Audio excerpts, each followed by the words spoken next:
everyone, welcome to ইবহিপাঠ সকলোকে এটি নতুন ক্লাছলৈকে আকৌ এবাৰ স্বাগতম জনাইছো। আজিৰ এই ক্লাছটো আমাৰ অকনমান বিশেষ হ'ব।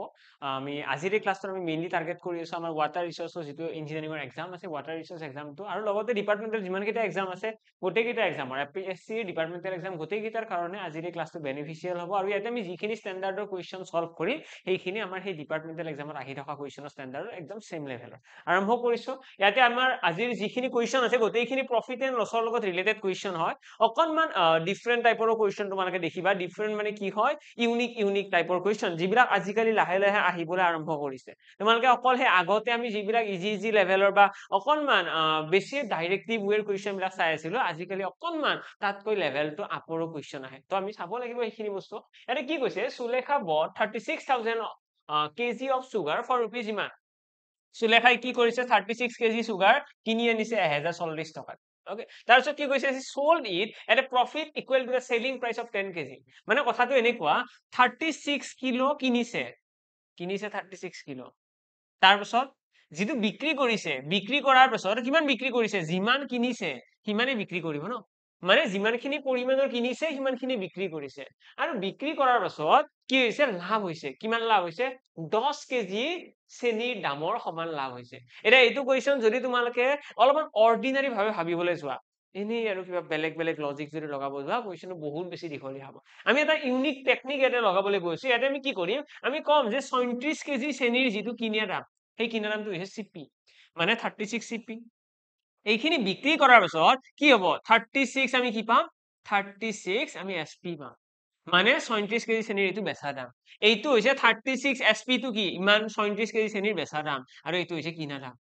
34 কেজি চেনিৰ যিটো কিনা দাম আছে আৰু যিটো বেচা দাম আছে তাৰ মাজত পাৰ্থক্য কিমান, পাৰ্থক্য হৈছে লাভৰ। কিমান লাভ হৈছে, 10 কেজি চেনিৰ বেচা দামৰ সমান লাভ হৈছে। আমি লাভ কেনেকৈ ক্যালকুলেট কৰো নো, লাভ ক্যালকুলেট কৰাৰ কাৰণে আমি কি কৰো, বেচা দামৰ পৰা কিনা দামটো বিয়োগ কৰো। আমি ধৰি লৈছো যে 1 কেজি চেনিৰ কিনা দাম আছে চিপি আৰু 1 কেজি চেনিৰ বেচা দাম হৈছে এসপি, তেতিয়াহ'লে আমাৰ এইটো ইকুৱেশ্যন নবনিবনে, বনিব। আৰু এই ইকুৱেশ্যনটো যদি আমি এটা স্টেপ সলভ কৰি দিও, আমি কি দেখাম, আমি দেখাম 26 এসপি is equal আমাৰ আহিব 36 চিপি। আৰু ইয়াৰে পৰা আমি চিপি আৰু এসপি ৰেশিও উলিয়াব পাৰিম। আমি যদি 2 ৰে কাটি দিও, এইটো হৈ গ'ল 13, এইটো আহি গ'ল আমাৰ 18, মানে চিপি ডিভাইডেড বাই এসপি কিমান হ'ব, চিপি ডিভাইডেড বাই এসপি যদি আমি উলিয়াবলৈ যাও, এসপি টো এইপিনে গুচি গ'ল, 18 টো এইপিনে আহি গ'ল, মানে 13 আৰু 18। মানে ইয়াৰে পৰা আমি গম পাই যাম যে কিনা দাম কিমান টকা, বেচা দাম কিমান টকা। আৰু ইয়াতে যিটো ভ্যালু আহি আছে এইটো এক্সাক্ট ভ্যালু নহয়, ইয়াতে আহি থকা ভ্যালুটো হৈছে ৰেশিও। মানে আমি ক'ব পাৰিম যে কিনা দাম হৈছে 13 অনুপাত আৰু বেচা দাম হৈছে কিমান, 18 অনুপাত। আমি ইয়াতে কৰিছিলো কি, আমি ইয়াতে জাস্ট ইকুৱেশ্যন এটা বনাইছো according to the question. Okay, এতিয়া আমি ইয়াতে কুৱেশ্যনত পাই আছো যে চেনিৰ কিনা দাম কিমান আছে, কিনা দাম আছে 1040। এতিয়া 1040 টো কাৰ, 36 কিলোৰ দাম, 34 কেজি চেনিৰ দাম 1040। 1 কেজিৰ কিমান হ'ব, 1 কেজিৰ টো ওলাই লোৱাচোন, 1040 ডিভাইডেড বাই আমাৰ আহিব 36। তো কিহেৰে কাটিব পাৰিবা, 36 এৰে ডাইৰেক্টলি কাটিব ট্ৰাই কৰা, 30 3 গুণ 90, 6 3 গুণ 18, 3 বাৰ নাযাব। আমি এটা কাম কৰো, সৰু সংখ্যাৰে কাটি দিও, আমাৰ কিহেৰে যাব, 2 ৰে কাটি দিয়াছো, 2 ৰে 18 বাৰ গ'ল, 2 ৰে এইটো কাটিলে 52, আৰু এবাৰ যাব, 4 ৰে কাটিব পাৰিলোহেঁতেন ডাইৰেক্টলি ন। এটা কাম কৰো, 4 ৰে কাটি দিও, 4 ৰে কাটিলে এইটো আহি গ'ল 9 4 গুণ 34, 4 ৰে কাটিলে এইটো কিমান বাৰ যাব, 4 ৰে 4 2 গুণ 8, 6 4 গুণ 24, 260। 9 ৰে তো নাযাব চাগে, 3 ৰে কাটিব পৰা যাব নে, 3 ৰেও নাযায়। অৰ্থাৎ আমাৰ 1 কেজি চেনিৰ দামটো আমি এক্সাক্টলি ইয়াতে উলিয়াব পৰা অলপমান দিগদাৰ হ'ব, আমাৰ দশমিকত আহিব, দশমিকতে ওলাই দিও, 9 2 গুণ 18, 80 হৈ গ'ল, 80 হৈ গ'ল। দশমিকত নুলিয়াও দিয়া, দশমিকত উলিয়ালে হয়তো পিছত ক্যালকুলেশনটো দীঘলীয়া হ'ব। 260 ডিভাইড বাই 9 থাকি দাও, দশমিকত বৰ্তমানৰ কাৰণে উলিওৱাৰ প্ৰয়োজন নাই, পিছত লাগিলে আমি উলাই লম, পিছত আমাৰ কি হয় চাই লম। এটা কুৱেশ্যন আমাক কৈছে কি, what is the selling price for 5 KG of sugar, আমাৰ 5 কেজি চাউল চেনিৰ বেচা দাম উলিয়াব দিছে। এতিয়া আমি চোৱা, আমি কিনা দামটো গম পাই গলো 260 বাই কিমান হ'ল 9, 260 বাই 9 যিটো আমাৰ চেনিৰ দাম আছে সেইটো হৈছে 1 কেজি চেনিৰ দাম, আৰু সেইটো বস্তু কাৰ সমান হ'ব, 13 ৰেশিওৰ সমান হ'ব, মানে 13 ৰেশিও সমান আমি কম 260 ডিভাইডেড বাই 9। এইটো যদি আকৌ সলভ কৰো, 1 ৰেশিও কিমান হ'ব, 13 ৰে কাটি দিয়া 20, অৰ্থাৎ r ইকুৱেল আমাৰ আহি গ'ল কিমান 20 বাই 9। মানে 1 ৰেশিও ইকুৱেল আমাৰ কিমান আহিছে, 1 ৰেশিও ইকুৱেল আমাৰ আহিছে 20 divided by 9 এটা 1 ratio equal হে 20/9 মানে আমি উলিয়াব কি লাগে আমি উলিয়াব লাগে 18 ratio 18 ratio কিমান হ'ব 18 ratio উলিয়াবৰ কাৰণে ইয়াফালে এটা 18 পূৰণ এইফালে এটা 18 পূৰণ তো 9 ৰে 18 পূৰণ যাব দুইবাৰ যাব অৰ্থাৎ 20 দুগুণ কিমান আহি গ'ল 40 মানে 40 আহি গ'ল আমাৰ 1 কেজি চেনিৰ বেচা দাম আমি ইয়াতে যেটো 18 ৰেশিও ওলাইছে এটো কি হয় 1 কেজি চেনিৰ বেচা দাম যদি 1 কেজিৰ বেচা দাম 40 টকা হয় 5 কেজিৰ কিমান হ'ব 1 কেজিৰ যদি 40 টকা হয় 5 কেজিৰ হ'ব আমাৰ 200 টকা অৰ্থাৎ কাৰেক্ট आंसर আহি গ'ল আমাৰ অপচন 1 আশা কৰো ক্লিয়াৰ তো ইয়াতে তোমালোকে দেখিবা এইটো মেথডত কৰিলে তোমালোকৰ কোৱেশ্চন খুব বেছি ইজি হৈছে আদাৰৱাইজ তোমালোকৰ অকমান বেছি দীঘলীয়া হ'ব মই কৈছিলো নে যে এইখিনি আমাৰ দশমিকত উলিওৱাৰ প্ৰয়োজন নাই মোষ্ট প্ৰবাবলি পিছত কথা কতি যাবও পাৰে সেই কাৰণে মই কৰা নাছিলো প্ৰয়োজন হলে পিছত কৰিলো হেতে কিন্তু ইয়াতে দেখিলা নৰে এইটো উত্তৰক ডাইৰেক্টলি কাট খাই গৈছে তো এনেকুৱা আমাৰ এক্সামত হৈয়ে থাকে এনেকুৱা আমাৰ এক্সামত হ'বই যত আমাৰ ক্যালকুলেশন অলপমান সহজ হোৱাৰ কাৰণে আমাৰ এক্সামত মিলাই থাকে এইটো কুৱেশ্চন যে এনেকৈ ডাটাখিনি কি ধুনীয়াকৈ পাৰফেক্টলি মেটচ হৈ আছে লাষ্টত যদি আমি নৰে কাটিছো কি ধুনীয়াকৈ 40 আহি গৈছে 1 কেজি চেনি না তেনেকৈ আমাৰ মোষ্ট অফ দা কুৱেশ্চনৰ ডাটা বিলাক মিল হৈ থাকে নেক্সট কুৱেশ্চনৰ ফালে আহিছো এইটো কুৱেশ্চনত কি কৈছে ইয়াতে যদি চাও ইয়াতে আমাক কৈছে এটা টিভি এটাৰ দামৰ কথা কৈছে টিভি এটাৰ দাম কি হৈছে টিভি এটা 1540 টকা এটাত বিক্ৰী কৰিছে আৰু বিক্ৰী কৰাৰ পিছত 30% লোকচান হৈছে যদি 30% লোকচানেই হৈছে মানে আমি কম 70% ইকুৱেল আহিব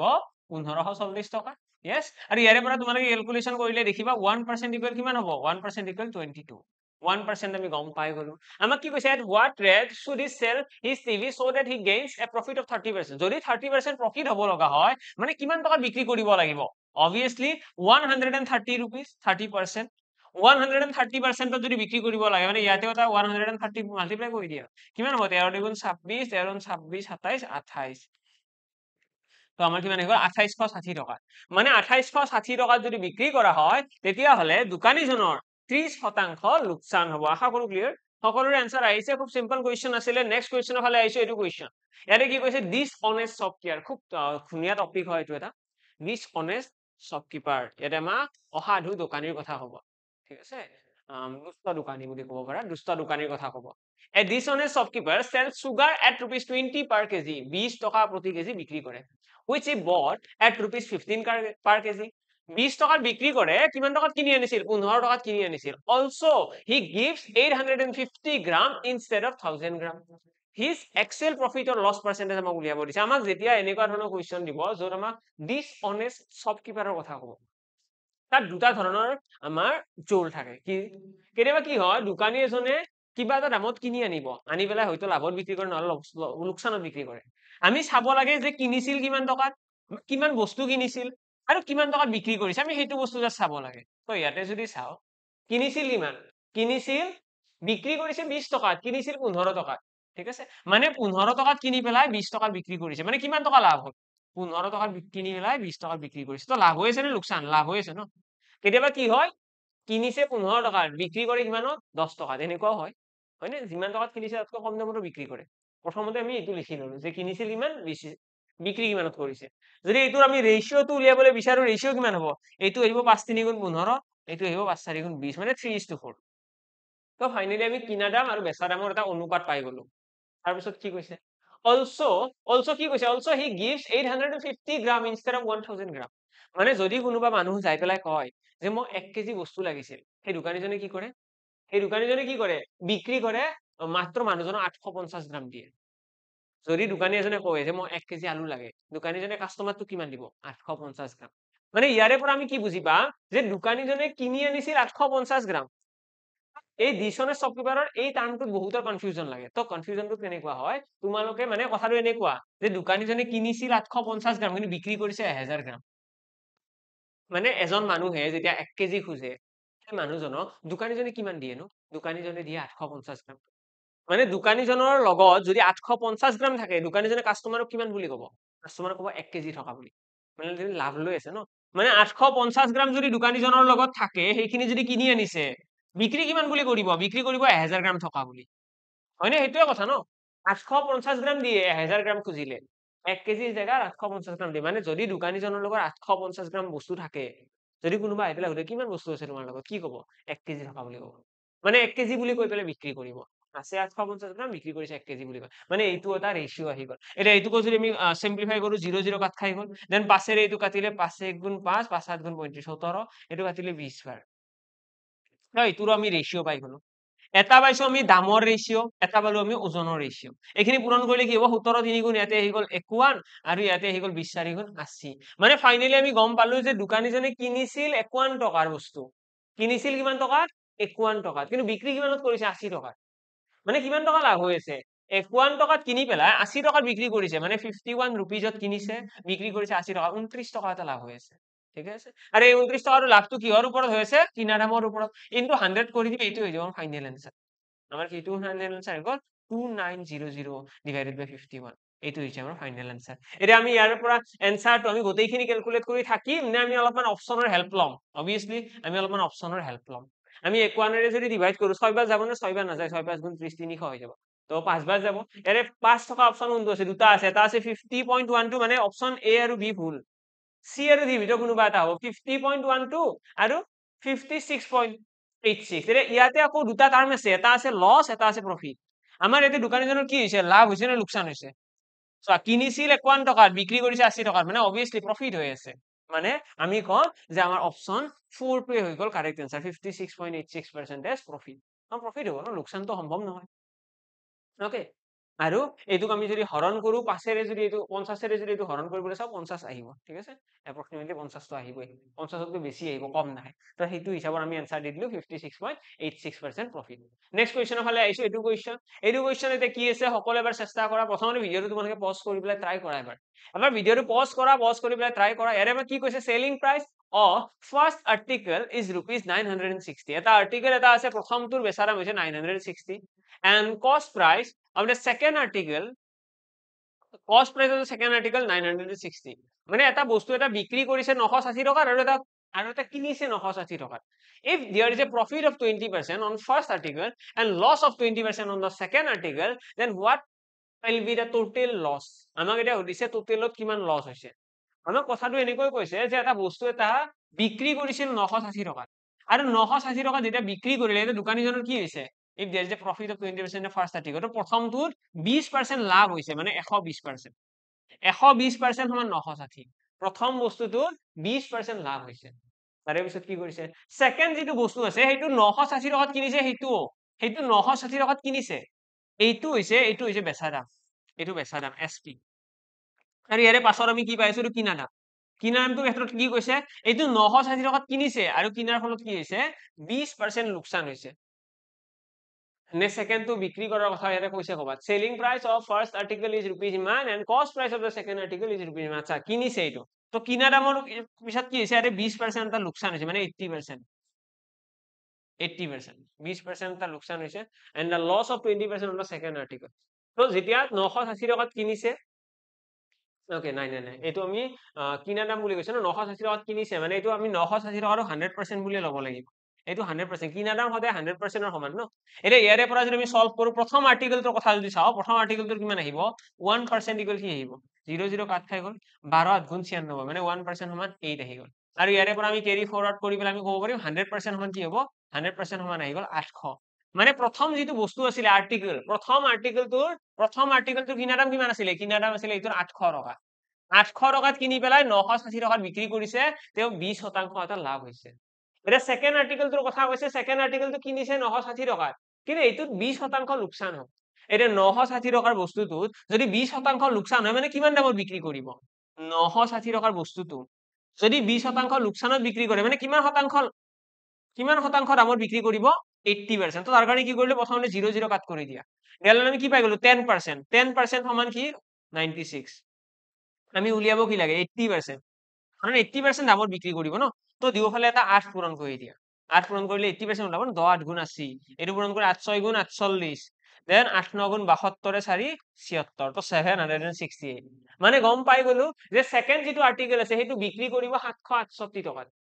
সেকেন্ড আৰ্টিকেলটো কিমান টকা বিক্ৰী কৰিব 768 টকা। আৰু যদি আমি লোকচানৰ কথা কওঁ, লোকচান কিমান টকা হ'ব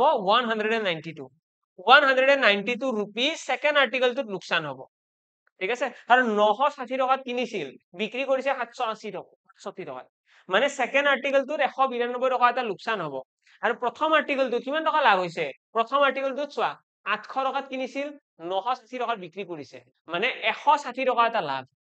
160 টকা এটা লাভ হৈছে। তো প্ৰথম আৰ্টিকলটোত 160 টকা লাভ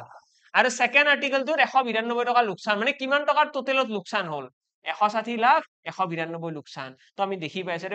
এটা 32 টকা এটাৰ কি হৈছে 32 টকা এটাৰ লোকচান হৈছে তো আমাক সেইটোৱে উলিয়াব দিছে যে কিমান টকা লোকচান হৈছে তো আমি ফাইনালি আনসাৰ কিমান দি দিম 32 rupees আমাৰ লোকচান হৈছে ইয়াতে আমি 80% নোলাই পেলাই আমি 20% ওলাব পাৰিলোহেঁতেন কাৰণ 20% লছ হোৱা বুলি কৈছে 20% লছ মানে কি 20% লছ মানে আমি 20% ভ্যালু উলিয়াব লাগে এইফালে এটা 2 পূৰণ এইফালে এটা 2 পূৰণ কৰিলে আমাৰ ডাইৰেক্টলি ইয়াতে 192 ওলাব অৰ্থাৎ 20% সমান আহি গল 192 মানে 20% যিটো লছ হৈছে লোকচানটো হৈছে 192 সমান আৰু ইয়াতে যেটো 20% লাভ হৈছে হেতু কিমান টকাৰ সমান 160 টকাৰ সমান কাৰণ কিনাৰ দাম আছে 800 টকা আৰু এইটো আমি কি কৰিম ইয়াতে 100% ওলাই পেলাই আমি ডাইৰেক্টলি ইয়াতে 20% ওলাব পাৰিম আমি ইয়াতে যদি 1% ইকুৱেল হৈছে 8 যদি 20% উলিয়াব বিচাৰো ইয়াতে এটা 20 পূৰণ কৰি দিয়া আৰু 8 লগত এটা 20 পূৰণ কৰি দিয়া 8 লগত 20 পূৰণ কৰিলে 8 দুগুণ 16 160 মানে প্ৰথমটো 20% লাভ যিটোৰ মিনিং হৈছে 20% লাভ মানে এইটো কিমান 160 টকা সেকেন্ডটো 20% লছ এইটোৰ মিনিং কি 20% লছ মানে 192 টকা তো এইটো লাভ এইটো লোকচান ডিফারেন্স কিমান আছে 32 rupees তো হেতু হৈ গল আমাৰ ফাইনাল আনসাৰ নেক্সট কোৱেশ্চনৰ ফালে আহিছো এইটো কোৱেশ্চন এইটো কোৱেশ্চনত কি আছে চোৱা ট্ৰাই কৰাৰ পূৰ্বে a shopkeeper claims to sell his article at rupees 46 per kg এজন দোকানীয়ে 46 per kg বস্তু এটা বিক্ৰী কৰিবলৈ ট্ৰাই কৰিছে তাৰপিছত which cost him rupees 50 per kg আৰু যিটো দাম কিমান পৰিছে 50 টকা প্ৰতি কেজি বস্তুৰ দাম পৰিছে 46 per kg কিনি আনিছে সেল কৰিছে 46 per kg he claims to sell his article at rupees ইমান টকাত বিক্ৰী কৰিছে আৰু কিনিছিল 50 টকাত লগতে কৈছে buy while selling he uses false weight মানে ভুল ওজন কিছুমান জোখে হি মানে ধৰিলা কোনোবা 1 কেজি খুজিছে ভুলতে অলপ কম কৈ দিব চাই 800 গ্ৰাম দিলে 700 গ্ৰাম দিলে তেনেকুৱা false weight and gives only 800 gram instead of 1 kg তো অলমোস্ট আগৰ নিচিনা কোৱেশ্চন আহি গল মানে ইয়াতে আমাক কি কৈছে ইয়াতে কৈছে কস্ট প্ৰাইস আৰু সেলিং প্ৰাইস প্ৰথমতে লিখিব লাগিব কিনিছিল কিমান টকাত কিনিছিল 50 টকাত 50 টকাত কিনিছিল কিনি পেলাই কিমান টকাত বিক্ৰী কৰিছে 46 টকাত ইয়াৰে ৰেশিও ওলাব ন এটো 25 এটো আহি গল 23 মানে আমি গম পাই গলো কিমান হ'ব যদি কিনিছিল 25 টকাত বিক্ৰী কিমানত কৰিব 23 টকাত কৰিব লোকসান এটো দামৰ লোকসান তাৰপিছত বেচিছে কিমান যেতিয়া ফলস ওয়েট বুলি কৈছে মানে যেতিয়া দোকানীজনে কোনোবাই যদি 1000 গ্ৰাম খোজে তে কিমান দিয়ে 800 গ্ৰাম দিয়ে মানে দোকানীজনৰ লগত যদি 800 গ্ৰাম থাকে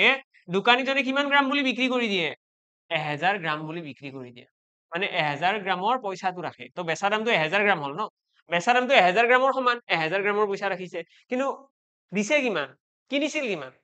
800 গ্ৰাম হে 800 গ্ৰাম কিনি পেলাই 1000 গ্ৰাম বুলি বিক্ৰী কৰি দিয়ে সেইকাৰণে মই কি লিখিছো 800 গ্ৰাম কিনিছিল বিক্ৰী কৰিছে 1000 গ্ৰাম বুলি সেইটোৱে কথা ন মানে ফলস ওয়েট অনলি 800 গ্ৰামস দিয়ে যদি 1 কেজি খুজে মানে কিনিছিল মানে কিনিব আহিছিলে 1 কেজি আমি দিছো 800 গ্ৰাম মানে মই 800 গ্ৰাম কিনি পেলাই 1000 বুলি বেচিছো কথাটো তেনেকুৱা এইখিনি যদি আমি সলভ কৰো অকমান 0 0 কাট কৰি দিয়া 4 ৰে এইটো দুবাৰ দিয়া 4 ৰে তো নাযাব বাৰু 2 ৰে কাটি দিয়া 2 ৰে এইটো 4 বাৰ যাব 2 ৰে এইটো যাব 5 বাৰ তো ফাইনালি আমি গম পাই গলো ইয়াতে 25 4 গুণ 100 আহি গল ইয়াতে আমাৰ 23 5 গুণ ইমান 20 5 গুণ 115 আহি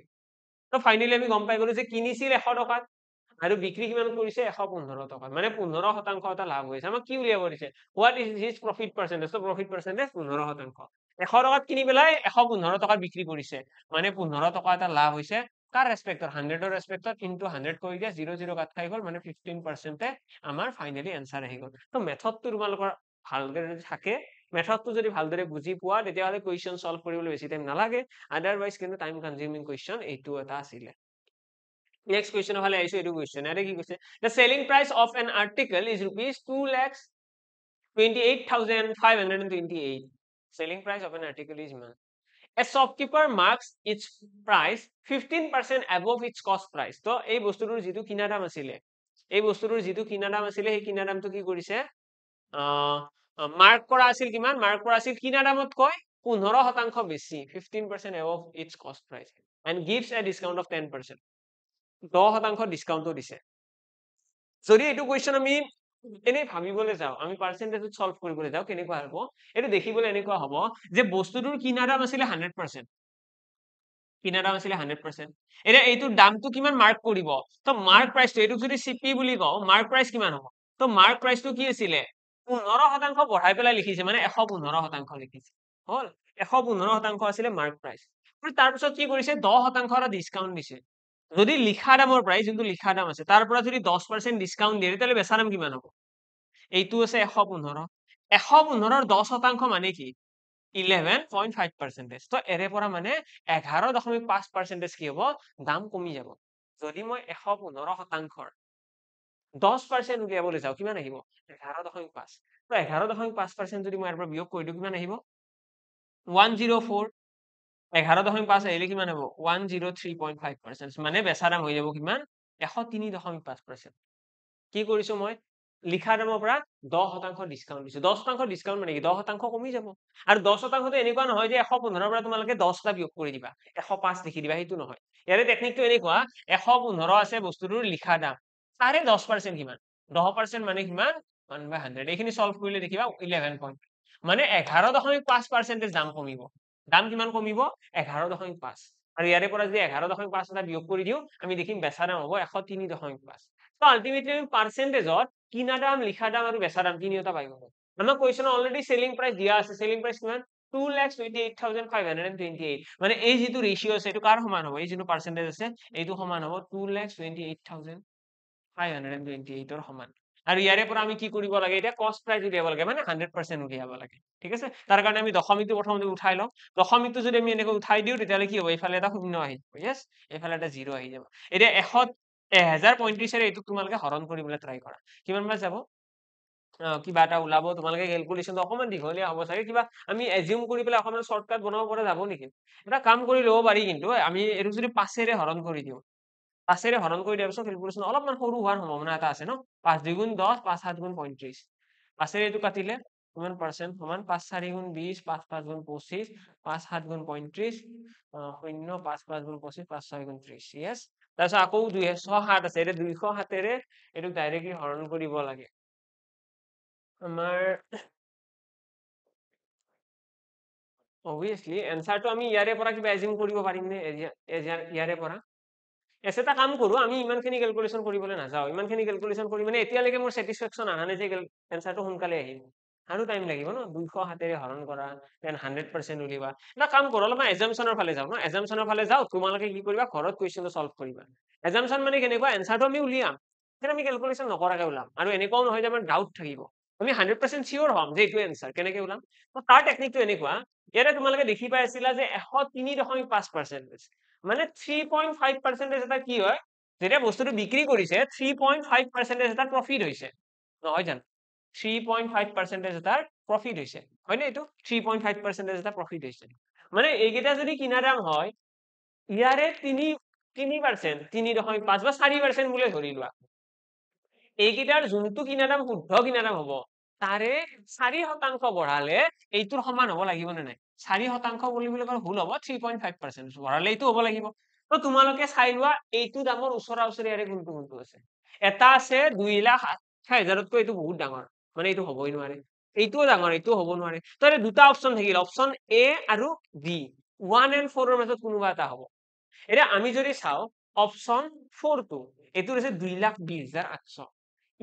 ইয়াতে তোমালোকে যদি চোৱা 1% মানে 1% মানে ডাবল জিৰো কাট কৰি দিয়া মানে 2208 টকা 1% মানে হৈছে 2208 টকা 1% মানে হৈছে 2,208 এইটোক যদি আমি যদি 3.5% বুলি কওঁ বা 4% বুলি কওঁ মানে কিমান হ'ব 4% মানে এপ্ৰক্সিমেটলি হ'ব এইটো 8,800 টকা ঠিক আছে 8,800 এটা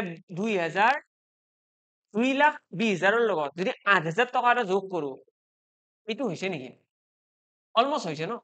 2,20,000 লগত যদি 8,000 টকা এটা যোগ কৰো 2,28,000 হ'ব মানে মিলি আছে অলমোস্ট কিন্তু এইটোৰ লগত চালে তোমালোকে দেখিবা নিমিলে একো মানে আলটিমেটলি আমি গম পাই গলো অপচন কি হ'ব এইটোৱে কাৰেক্ট বুজি পালোনে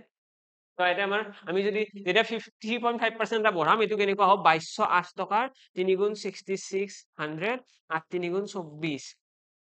ইয়াতে 1104 টকা এটা আৰু এটা যোগ হ'ব 1104 টকা এটা যোগ হ'ব 1104 টকা যদি এটা যোগ কৰি দিও কিমান হৈ গ'ল 4 4 8 আহি গ'ল ইয়াতে 2 আহি গ'ল 7 আহি গ'ল 6 1 7 আহি গ'ল তো 7,728 টকা মানে বাঢ়িব তো 20,000 ৰ লগত 7,728 টকা যোগ কৰিলে দেখিবা তোমালোকে কি আহিব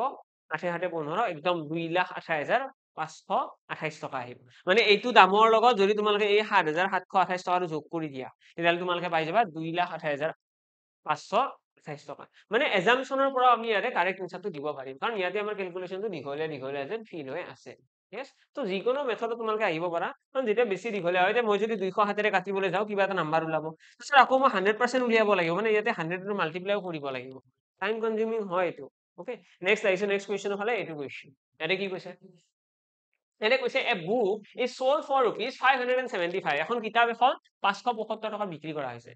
amount of profit is equal to the amount of loss যিমান টকা প্ৰফিট হৈছে সিমান টকা লছ লোকচানো হৈছে যদি এইখন কিতাপ 385 টকাত বিক্ৰী কৰিলে মানে 575 টকাত বিক্ৰী কৰিলে 575 টকাত বিক্ৰী কৰিলে যিটো প্ৰফিট হয় মানে আমি কি কৰো আমি জেনাৰেলি বেচা দামৰ পৰা কিনা দামটো বিয়োগ কৰি দিওঁ দিলে আমাৰ কি ওলাই প্ৰফিট মানে এইখিনি প্ৰফিট এই প্ৰফিটটো 385 টকাত বিক্ৰী কৰিলে হোৱা লোকচানৰ সমান এই 385 টকাত বিক্ৰী কৰিলে কিমান টকা লোকচান হৈছে কেনেকৈ উলিয়াও আমি যেতিয়া লোকচান উলিয়াব লাগে লোকচান উলিওৱাৰ কাৰণে আমি কিনা দামৰ পৰা বেচা দামটো বিয়োগ কৰো কিনা দাম মাইনাস বেচা দাম সমান কি লোকচান বেচা দাম মাইনাস কিনা দাম মানে কি লাভ তো ইয়াতে যিটো লোকচান হৈছে আৰু ইয়াতে যিটো লাভ হৈছে দুটা সমান নহয় জানো আমাক সেইখিনি কথা কৈছে a book is sold for rupees 575 the amount of profit is equal to the amount of loss if it is sold for rupees 385 এটা এইখিনি সলভ কৰিলে আমি দেখিম 2cp is equal কিমান হ'ব 5 6 8 8 হল 880 880 হলে 960 960 আহি গল ইয়াৰে পৰা cp ইকুৱেল কিমান আহিব 4 তাৰপিছত 8 480 480 হৈ গল কিনা দাম আমাৰ সেইটো উলিয়াব দিছে কষ্ট প্ৰাইস অফ দা বুক কিমান হৈ গল আমাৰ অপচন সি হৈ গল তো আমাৰ কিনা দাম কিমান হৈ গল 480 তো কোৱেশ্চনটো খুব সিম্পল হয় এইকেইটা কোৱেশ্চন যেতিয়া তুমি বেলেগ কিবা লজিক লগাব যাবা অলপমান বেছি ক্ৰিটিক্যালি ভাবিব যাবা বেছি দীঘলীয়া হয় আমি যিমানে সিম্পল ৰাখো আমাৰ কাৰণে সিমান ভাল কোৱেশ্চনটো সলভ কৰাৰ কাৰণে নেক্সট কোৱেশ্চন এইটো কোৱেশ্চন কি কৈছে Anurag loses 1/7 of the cross price 1/7 of the cost by selling a pen for rupees 144 Anurag loses 1/7 of the cost so যিমান টকা কিনা দাম আছিলে তাৰে 7 ভাগৰ 1 অংশ লোকসান হয়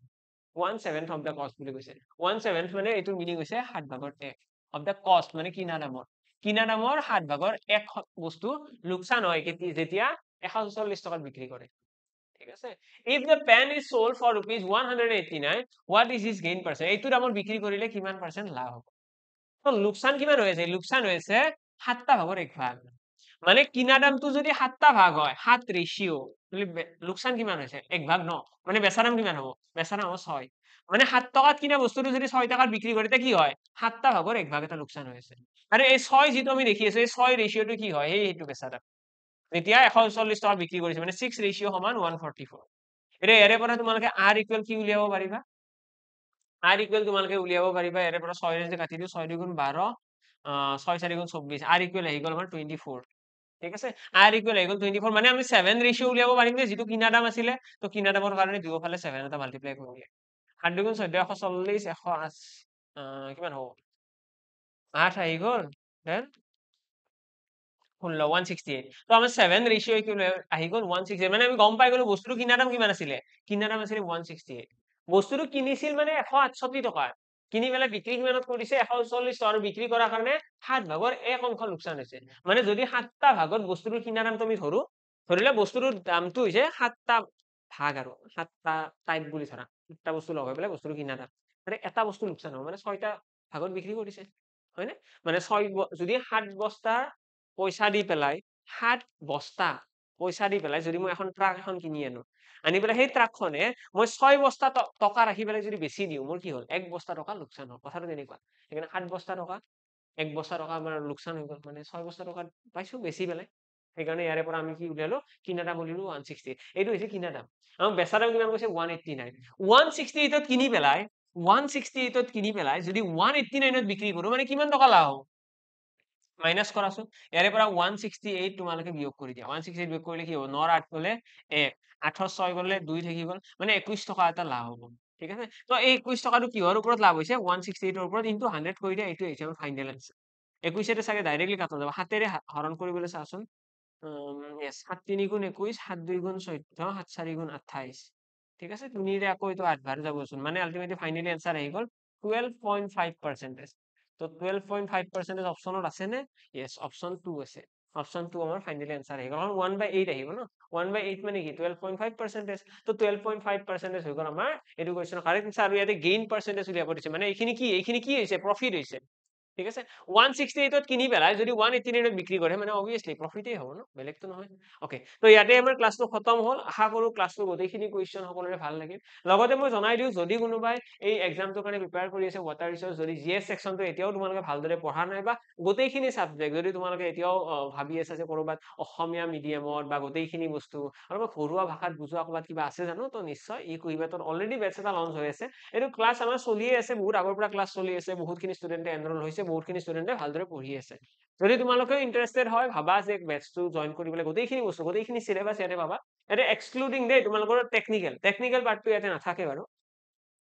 টেকনিকেল পাৰ্টটো তোমালোকে অকণমান এনৰলমেণ্টৰ আগত তোমালোকে ডেছক্ৰিপশ্যনত যিটো নাম্বাৰ পাবা, তাত তোমালোকে অকণমান কথা পাতি ল'বা গোটেইখিনি ডিটেইলছৰ বিষয়ে। এই কোৰ্চটো ৰিলেটেড, কোৰ্চটো তোমালোকে জিএছ ছেকশ্যনটো লগতে বাকী যিমানখিনি পৰ্চন আছে টেকনিকেলৰ বাহিৰে, তোমালোকৰ টেকনিকেল পাৰ্টটো অবভিয়াছলি তোমালোকে বহুত ষ্ট্ৰং। টেকনিকেলত তোমালোকৰ সকলোৰে একেই বাৰু, ইঞ্জিনিয়াৰ বিলাকৰ একেই প্ৰব্লেম। জিএছ ছেকশ্যনটো নতুনকৈ চুইচ হয়, হৈ পেলাই প্ৰব্লেম হয়। যিয়ে নহওক বাৰু, জিএছ ছেকশ্যনটোত যদি ভাল মাৰ্কছ উঠাব পাৰা, তোমালোকেও জানা অকল জিএছ কৰি পেলাই এনেকুৱা বহুত ষ্টুডেণ্ট আছে যোনে চাকৰিটো লৈ আছে, অকল জিএছ ছেকশ্যন। ফিলে কৰিছা চাগে এইটো কথা কোৱাৰ লগে লগে, বহুতে এনেকুৱা কৰি আছে অকল জিএছ ছেকশ্যনৰ মাৰ্ক উঠাই। তোমালোকৰো এনেকুৱা ফিল হয় যে টেকনিকেল ফিল্ডত একো নলেজ নাই, অকল জিএছৰ মাৰ্কছ লৈ পেলাই কেনেকে চাকৰি কৰিব। কিন্তু হৈ আছে বাৰু, চিষ্টেমটোৱে তেনেকুৱা হয় যেতিয়া আমিও উপায় নাই, পঢ়িবই লাগিব জিএছ। তো তোমালোকে নিশ্চয় গোটেইখিনি ইয়াৰ পৰা ফ'ল' কৰিব পাৰিবা। লগ পাম সকলোকে নেক্সট ক্লাছত, আকৌ আমি এনেকুৱা প্ৰেক্টিচ ক্লাছ লৈ আনিম। যদি ক্লাছটো ভাল লাগিছে লাইক কৰিবলৈ নাপাহৰিবা। লগ পাম সকলোকে নেক্সট ক্লাছত। ধন্যবাদ এণ্ড বাই বাই।